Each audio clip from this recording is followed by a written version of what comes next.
সত্ৰনগৰীৰ ৰামদিয়া নামপাৰা সুভাষ গ্ৰুপৰ সৌজন্যত দিবানৈশ prize money cricket খেল প্ৰতিযোগিতাৰ শুভাৰম্ভ।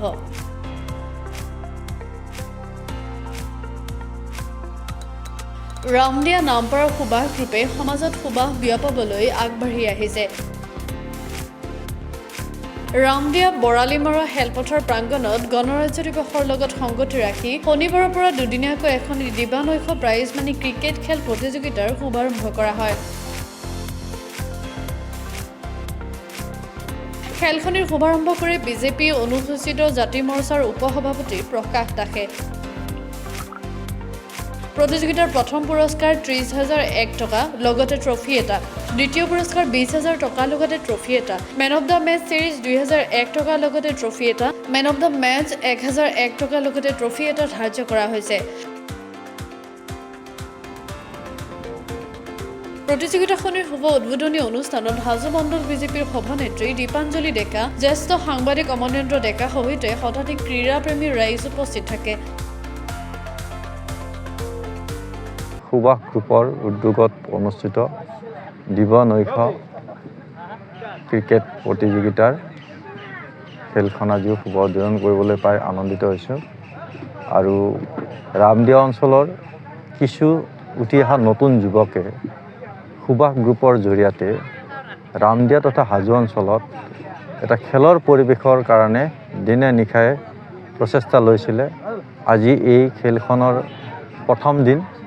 এই খেলখন উদ্বোধন কৰি মই এটা কথা অনুভৱ কৰিছোঁ যে ডেকা চামৰ যেতিয়া এটা অনুষ্ঠান পতাৰ যিটো আন্তৰিকতা, এই আন্তৰিকতাই এই অনুষ্ঠানটোৰ যথেষ্টভাৱে কৌতুক বৃদ্ধি কৰিছে আৰু সমগ্ৰ অসমৰ লগতে আজি ৰামদিয়া অঞ্চলতো খেলৰ এটা নতুন জাগৰণ আহিছে আৰু তাত এই নতুন যুৱকসকলে অংশগ্ৰহণ কৰিছে।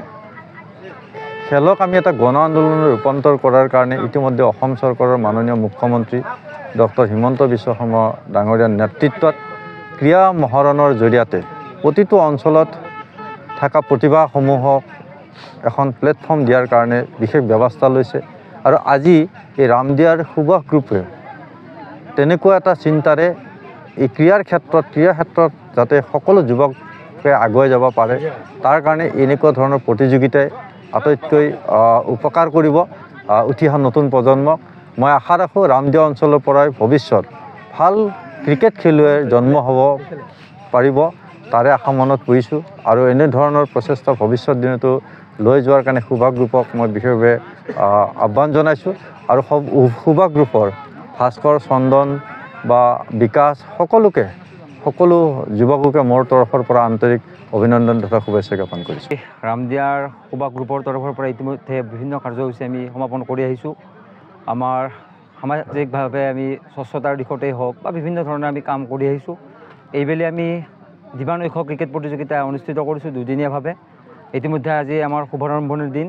আমাৰ শুভাৰম্ভণিৰ দিনত সন্মানীয় প্ৰকাশ চন্দ্ৰ দাস ডাঙৰীয়াকে ধৰি বিভিন্ন আমন্ত্ৰিত অতিথি ইতিমধ্যে আহি আমাৰ উপস্থিত হৈছে আৰু আমি এই অনুষ্ঠানটো পতাৰ উদ্দেশ্য হৈছে যুৱ প্ৰজন্মক আমি উৎসাহিত কৰা, খেলৰ জৰিয়তে যাতে আমি এক বিপ্লৱ সৃষ্টি কৰিব পাৰোঁ তাৰ কাৰণে আমি চিন্তা কৰি এনেধৰণৰ অনুষ্ঠান আমি অনুষ্ঠিত কৰিছোঁ। আৰু পৰৱৰ্তী সময়তো আমি অকল যে ক্ৰিকেট প্ৰতিযোগিতাই কৰিম এনেকুৱা নহয়, বিভিন্ন ধৰণৰ খেল আমি ইয়াত অনুষ্ঠিত কৰিম আৰু যাতে খেলৰ জৰিয়তে অন্ততঃ আমাৰ যুৱ প্ৰজন্মই স্বাৱলম্বিতাৰ পথো পাব পাৰে বা নিজক এক পৰিচয় দাঙি ধৰিব পাৰে, অসমৰ নাম উজ্বলাব পাৰে, তেনেধৰণৰ চিন্তাৰে আমি কাম কৰি যাম। অনাগত দিনত আমি বিভিন্ন ধৰণৰ আমি পৰিকল্পনা হাতত লৈছোঁ। নিশ্চয় আপোনালোকে অনাগত সময়ত গম পাব। এই সুভাষ গ্ৰুপৰ তৰফৰ পৰা আমি সমগ্ৰ অসমত সুভাষ বিয়পাবলৈ আমি চেষ্টা কৰি আছোঁ আৰু লাগে মাত্ৰ ৰাইজৰ আশীষ সহায় আৰু সেইখিনিৰে হ'লে আমি নিশ্চয় আমাৰ যি উদ্দেশ্য, আমি যি এক খেলৰ জৰিয়তে আমাৰ এক বিপ্লৱৰ সৃষ্টি কৰিব ওলাইছোঁ, লগতে আমি কেৱল মাত্ৰ খেলৰ জৰিয়তে নহয়, আমি বিভিন্ন ধৰণৰ আমি পৰিকল্পনা ইতিমধ্যে হাতত লৈছোঁ।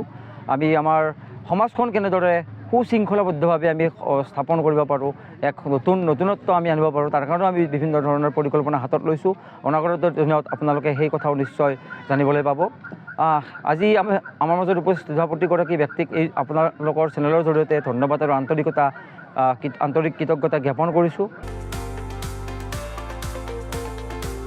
হাজোৰ পৰা অনামিকা কলিতাৰ ৰিপৰ্ট, গ্লোবেল NE 24/7।